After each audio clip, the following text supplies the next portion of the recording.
1965 से लेकर 1971 तक भारत और पाकिस्तान के बीच में बहुत भयंकर युद्ध हुआ था और उस दौरान जो राजस्थान का इंटरनेशनल बॉर्डर है वहां पर किशनगढ़ तक पाकिस्तान की सेना घुस चुकी थी और उसका अगला टारगेट था तनोट पर कब्जा करना, क्योंकि अगर वो तनोट पर कब्जा पा लेती तो वो रायगढ़ से लेकर शाहगढ़ तक अपना दावा ठोक सकती थी कि ये पूरी जमीन अब मेरी हो गई।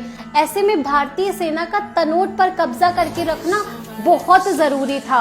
उस समय ऐसा हुआ कि पाकिस्तानी सेना ने तीनों तरफ से तनोट को घेर लिया और लमसम 3000 से ज्यादा बम तनोट पर गिराए, जिसमें कि 400 से लेकर 500 बम के गोले सिर्फ तनोट माता मंदिर के ऊपर गिराए गए थे। और उसी समय हुआ माता का सबसे बड़ा चमत्कार। जितने भी बम के गोले तनोट माता मंदिर के ऊपर और आसपास गिराए जा रहे थे वो सारे के सारे निष्क्रिय हो रहे थे।